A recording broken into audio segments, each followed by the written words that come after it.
একটা বাচ্চা বারবার তার বাপকে ডাক দিয়ে বলতেছে, আব্বু, ও আব্বু, আমি আমার আম্মুর কাছে যাবো, দুধ খাবো। আমার আম্মুরে তুমি কাঠের বাক্সে বইরা রাখছো কেন? আমার একটা ঘটনা আপনারা জানেন, আজ থেকে ৮-৯ বছর আগের ঘটনা। যেই ঘটনাটা শুনিয়া অনেক যুবক ভাইরা বলে, হুজুর এই বয়ানটা শুনে আমি আমার মায়ের খাদেম হয়ে গেছি। আগে আমি আমার মায়ের সাথে খারাপ ব্যবহার করতাম। যুবক রে, কোন মায়ের তুমি বুড়ি কইয়া গালি দাও? দেখো মা কত বড় নিয়ামত। আজকে তোমার মা বেঁচে আছে তাই মায়ের দরদ বোঝো না। এই মাও যেদিন মরিয়া যাবে, জগৎ ঘুরিয়া মায়ের মতো আপন জন মমতা বইয়া কাউরে পাইবে না। কথা বলেন ঠিক না বেঠি? এ বন্ধু একটু পিছনে চলিয়া যাই। বাবাজি কোনো দিকে কোনো খেয়াল নাই। আজ থেকে ৮-৯ বছর আগের ঘটনা। বরিশাল বিভাগে বয়ান করার জন্য যাব। প্রতি মধ্যে ফেরি দিয়া পদ্মা নদী পাড়ি দেওয়া লাগবে। আমার বন্ধুরে এখন আর ফেরি লাগে না। এখন যেহেতু আলহামদুলিল্লাহ, আল্লাহ শুকর, পদ্মা সেতু হয়ে গেছে। বাবাজি তার আজ থেকে ৮-৯ বছর আগে এই সেতুর যখন সূচনা শুরু হইল, ওই সময়ের ঘটনা বলছি। গাড়ির ফেরির মধ্যে গাড়িখানা তুললাম, আমার গাড়ির পিছনে অনেক গাড়ি উঠলো। সিরিয়াল ধরে যখন পর্যায়ক্রমে ফেরির মধ্যে গাড়ি উঠলো, নজর করিয়া দেখি একটা অ্যাম্বুলেন্স উঠলো। বাবাজি দেখেন মাঝে কত বড় নিয়ামত। ওই দিন বুঝেছি মাঝে কত বড় নিয়ামত। আমার বন্ধুরে অ্যাম্বুলেন্স উঠলো, অ্যাম্বুলেন্সের দুই সাইডে লেখা দেখতে পাইলাম লাশবাহী গাড়ি, কিন্তু লাশ আছে না নাই আমার জানা নাই। আরো ভালো করে খেয়াল করে দেখলাম অ্যাম্বুলেন্সের সামনে যে দুইটা লুকিং গ্লাস, এই দুই লুকিং গ্লাসের গোড়ার মধ্যে লাল কাপড় বাঁধা। এই লাল নিশান বাঁধা দেখার পর আর বুঝতে বাকি রইল না যে লাশ নাই। অবশ্যই অবশ্যই লাশ আছে, কিন্তু সোনার ভাইরা, কলিজার টুকরা যুবক ভাইরা, আমি জানি না মহিলা মানুষের লাশ না পুরুষ মানুষের লাশ। এ বন্ধু, মৃত ব্যক্তির জন্য দোয়া করে আপন গাড়িতে উঠলাম। আপন গাড়িতে ওঠার পর আমার বন্ধুগণ, আমার ভাইরা, আপন গাড়িতে ওঠার পর চিন্তা করলাম যে 1.5 ঘন্টা 1.5-2 ঘন্টা লাগবে এই নদীটা পাড়ি দিতে। ফেরির মধ্যে গাড়িতে বসে থাকা লাগবে। আপন গাড়ির পিছনের গ্লাসটা নামাইলাম, বাইরের উন্মুক্ত হাওয়া গ্রহণ করব। আহারে সোনার বাইরা, বাহিরের উন্মুক্ত হাওয়া গ্রহণ করার জন্য যখন গ্লাস ফাঁক করলাম, যখন একেবারে গ্লাসটা নামাইলাম, পিছন থেকে ওই অ্যাম্বুলেন্স থেকে একটা বাচ্চা, শিশু বাচ্চার কান্নার আওয়াজ এইভাবে আসতেছে। একটা বাচ্চা বারবার তার বাপকে ডাক দিয়ে বলতেছে, আব্বু, ও আব্বু, আমি আমার আম্মুর কাছে যাবো, দুধ খাবো। আমার আম্মুরে তুমি কাঠের বাক্সে বইরা রাখছো কেন? ও আব্বু, আমার মাওরে তুমি বের করে দাও। বাবাজি এই কান্নার আওয়াজ শোনার পর নিজের নিজে মানাইতে পারলাম না। মালিককে ডাক দিয়ে বলতেছি, আল্লাহ তুমি সব ক্ষমতার মালিক, তুমি সব পারো গো আল্লাহ। দুধের বাচ্চার কাছে থেকে মায়েরে নিয়ে গেছ, কিন্তু বাচ্চা বোঝেই নাই যে মা মরিয়ে গেছে। এখনো মায়ের দুধ খাওয়ার অপেক্ষায় বাচ্চা কান্দে। আমার বাইরে সময় যতই যায় ততই বাচ্চার কান্নার আওয়াজ আরো বেড়ে যায়। বাচ্চাটা কিছুক্ষণ পর পর চিৎকার দিয়ে বলে, আব্বু, ও আব্বু, আমি আমার আম্মুর কাছে যাব, দুধ খাবো। আমার আম্মুরে তুমি কাঠের বাক্সে বইরা রাখছো কেন? আমার আম্মুরে তুমি কাঠের বাক্স থেকে বাইর করে দাও। তুমি ভালো না, তুমি আমার আম্মুর এই বাক্সে বইরা রাখছো কেন? বাজান রে, এই বাচ্চাটাকে দেখার জন্য গাড়ি থেকে নামলাম, নামিয়া যখন অ্যাম্বুলেন্সের দিকে ছুটে চললাম, বাইরে দূর থেকে নজর করিয়া দেখি অ্যাম্বুলেন্সের চতুর্দিকে আমার মতন অনেক তরুণ যুবকেরা দাঁড়ায় দাঁড়াইয়া কত জোরে নিজের পকেট থেকে টাকা দিয়ে পটেটো কিনে নিয়ে দেখে সোনা খাও বাবা খাও, সবার সবকিছু ফেলে দেয়। ওর বাপ জুস দেয়, পানি দেয়, তাও ফেলে দেয়। খালি বলে আমি আমার আম্মুর কাছে যাব, আমি আমার আম্মুর দুধ খামো। ও বাজার নজর করিয়া দেখি কত যুবক কান্দে। একটা যুবক ভাইকে দেখলাম, খবরটা নিয়ে জানতে পারছি এই ভাইয়াটার বাবা, এই ভাইয়াটার মা গ্রামের বাড়িতে রুগী মানুষ। এই ভাইয়াটা গার্মেন্টস এর কর্মী, 1.5-2 মাস পর পর টাকা কামাই করে মায়ের ওষুধ জোগাড় করে, ওষুধের টাকা জোগাড় করে যায়। আমার বাবাজি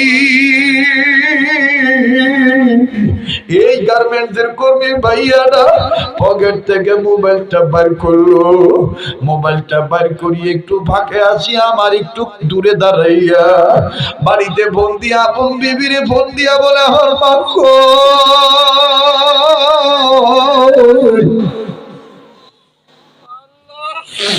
আমার মা কই, আমার মার সাথে আমি একটু কথা বলবো। বাড়ি থেকে হয়তো জিজ্ঞাসা করা হয়েছে কেন তোমার কি হয়েছে? ছেলেটা কান্দার বলে আজকে আমি একটা মা মরা বাচ্চা দেখা মায়ের কথা খুব মনে পড়তেছে।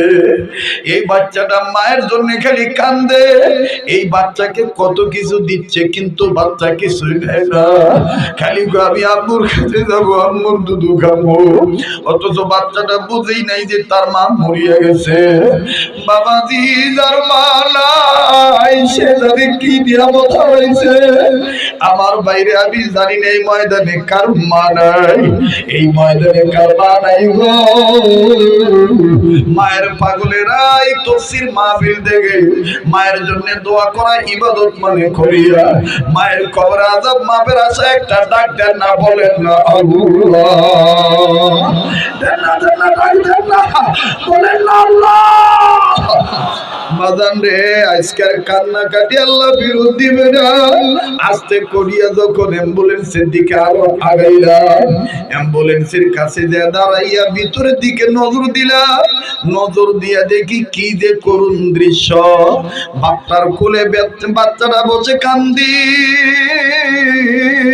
বাপের চুল দাড়ি ধরে বারবার ঝাঁকি দেয় আর কয় ওই তুই কি শুনোস না, আমি আমার আম্মুর কাছে যাবো, আম্মুর দুধ খাবো। আমার আম্মুরে তুমি কাঠের বাক্সে বইরা রাখছো কেন? ও বাজান বেটার কান্না শুনতে না শুনতেই আমার কানে আরো আওয়াজ আসলো, আরো 2টা বাচ্চা মেয়ে মায়ের লাশের বাক্সের কাছে বসে আছে। খবর নিয়ে জানতে পারলাম 3টা বাচ্চা পিটাপিটি, একেবারে ছোট ছোট।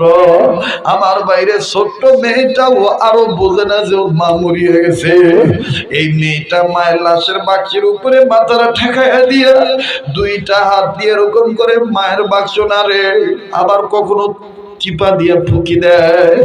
ভালো করে তাকাইয়া তাকাইয়া মায়ের লাশের বাক্সটা ধরা ধরিয়া মাথাটা ঠেকাইয়া কান্দার কয় আম্মু, আব্বু বলতেছে তুমি নাকি মরে গেছো। ও আম্মু, আম্মু মরিয়া গেলে কি মেয়েদের সাথে কথা বলতে পারে না? আম্মু, ভাইয়াকে কি তুমি আর দুধ দিবে না? ভাইয়ার ডাকটা কি তুমি শুনতে পাও না? দেখো না ভাইয়া দুধ না পেয়ে আব্বুকে কেমনে খামসি দিছে। ভাইয়াকে পিটি দিয়ে দিও, আব্বুর নাকের মধ্যে আঙ্গুল ঢুকে ছাড়া দিছে, আব্বুর রক্ত পড়তেছে। আমার বাইরের ছেলে মেয়ে এই কান্না শুনিয়া বাপটা চিৎকার দিয়ে কয় আল্লাহ,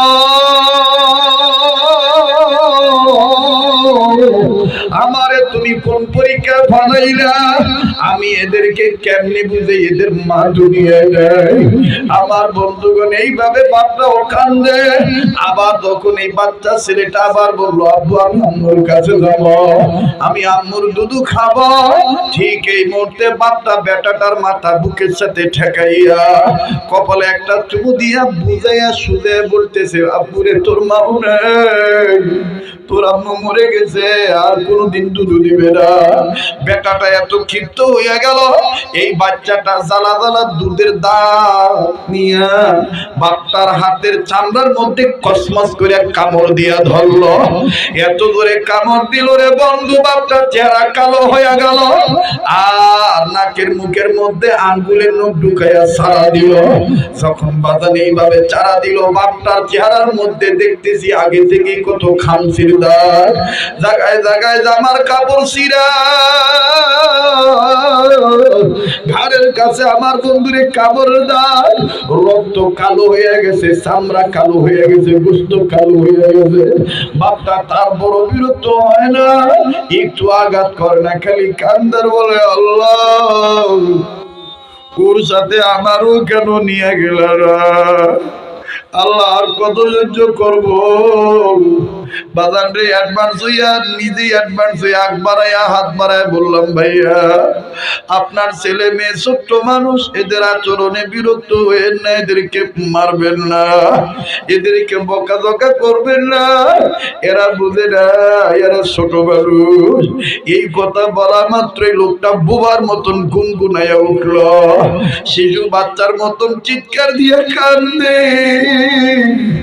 আর নিজের বাম হাতের কাপড় সরাইয়া হাতটা আমাদেরকে দেখে বলে, হুজুর আর কত সহ্য করব, গতকালকে থেকে আমারে কামড়ানো শুরু করছে, যখনই বলি তোমার মা নাই তখনই আমারে কামড় দেয়। বাজানদের নজর করিয়ে দেখি জায়গায় জায়গায় কামড়ের দাগ। ও বাজান এই লোকটা বলে, হুজুর আরো ভিতরে অনেক জায়গায় কামড়ের দাগ আছে, হুজুরেরা আমারে কামড় দিছে, আমার দুঃখ নেই, কিন্তু আপনাদের কাছে একটা দোয়া চাই, আপনারা দোয়া করবেন আল্লাহ যেন কোনদিন কোন বেটা বেটির কাছে থেকে বাপের আগে মায়ের যেন না নিয়ে যায়, কারণ মায়ের অভাব বাপ দ্বারা পূরণ হয় না, মায়ের অভাব কেউ পূরণ করতে পারে না।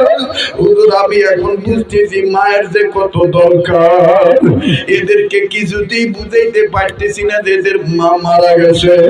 ও তারা থানার বাপ ভাইরা, আমি জানি না রে বাবা কার মা নাই, আরে কার মা কবরে পড়িয়া রয়েছে, কার মা বাপ যেন কবর থেকে কান্দার বলে, বেটারে মা ফিরে গেলি আমাকে তো নেকাতলি না বাবা, কবর আইসা খবর ভাইরাম, তুই যদি ছেলে মেয়ে হইয়া তোরা সন্তান হইয়া যদি বাপ মার জন্য মাহবুবের কাছে মারছাস, রুহের মাগফিরাত কামনা করিয়া কান্দ, ছেলে মেয়ের দোয়ার উসিলা বাপ মার কবর আযাব আল্লাহ মাফ করিয়া দিবে।